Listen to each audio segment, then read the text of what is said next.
უდიდესი საგანძურის შესახებ ცლად ხვალ დროებაში ზუსტად 21 საათზე. იპოვეს თუ არა თბილისში უძველესი კოლხური ცივილიზაციის გასაღები 30 წლის მათემატიკოსმა გია ყვავილიშვილმა 1 საუკუნის წინ კრეტას კუნძულზე აღმოჩენილი ფირფიტის ფესტოსის დისკოს გაშიფრვა შეძლო. ჩვენს წელთაღრიცხვამდე მე-17 საუკუნით დათარიღებული ფირფიტა საუკუნეების განმავლობაში ენათმეცნიერებისთვის საიდუმლოს წარმოადგენდა. თეასიჭინავოს სიუჟეტიდან შეიტყობთ, რა წერია თიხის დისკოზე და ჰქონდათ თუ არა უძველეს კოლხებს დამწერლობა. ჩაბუკებმა წინა მძღოლებმა ლაბირინთი დახურესო. ამ ფრაზის გასაშიფრად 30 წლის მათემატიკოს გია ყვაშილოვას 17 წელი დასჭირდა. ყველაფერი იმით დაიწყო, რომ 1999 წელს გაზეთში ფესტოს დისკოს შესახებ წერილი წაიკითხა. თიხის ფირფიტა, რომელმაც სახელი ადგილმდებარეობის მიხედვით შეიძინა, რომელიც საუკუნის წინ კუნძულ კრეტაზე აღმოაჩინეს და ჩვენს წელთაღრიცხვამდე მე-17 საუკუნით თარიღდება, დღემდე ენათმეცნიერებისთვის ყველაზე დიდ საიდუმლოდ რჩება. საიდუმლოს გასაღები მრავალწლიანი კვლევის შემდეგ, როგორც თავად ამტკიცებს ამ ახალგაზრდა კაცმა იპოვა. ეს არის დედა ხალხთაება ნანასადმი მიძღვნილი საგალობელი. არტურ ევანსმა იწინა სარმეტყველა ორი ფიგურაზე დაგვირებით, რომ ეს ეძღვნება როგორც საგალობელი, გამარჯვების საგალობელი, დედა ხალხთაება, მაგრამ მე ვერ დააზუსტა, რომ ეს რომელი ხალხთაებაა, იმიტომ რომ ტექსტი არის ცოტა რა თქმა უნდა.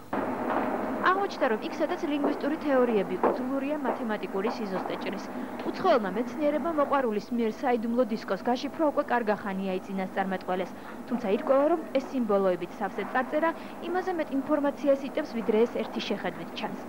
ეს იკითხება ჩხოფაი ჰორონე ნანა.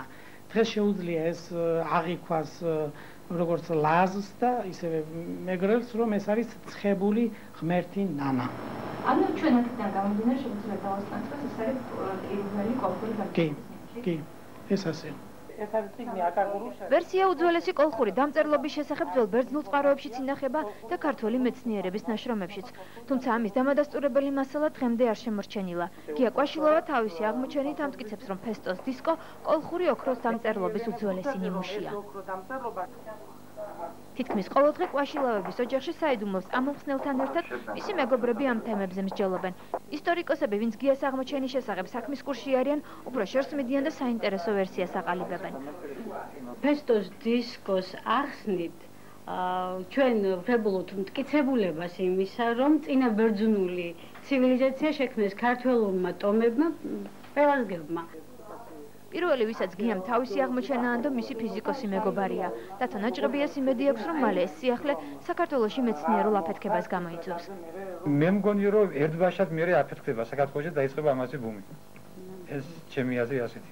სენსაციის დონეზე რომ არ დარჩეს ეს აღმოჩენა, ეს მართლა ძალიან საინტერესო აღმოჩენაა და სასურველი იქნებოდა, რომ ქართველი მეცნიერები დაინტერესებულიყვნენ, ისტორიკოსები და ენათმეცნიერები. ქართველი მეცნიერებისგან გიას ჯერჯერობით არავინ გამოხმაურებია. თუმცა წერილი მან გერმანელი და იტალიელი მეცნიერებისგან უკვე მიიღო. წიგნი უძველესი კოლხური ცივილიზაციის ერთ-ერთი გასაღების შესახებ საიდუმლოს ამომხსნელს უკვე მზადა აქვს. ის ახლა მეცნიერული შეფასებების და დიდი გამოხმაურების მოლოდინშია.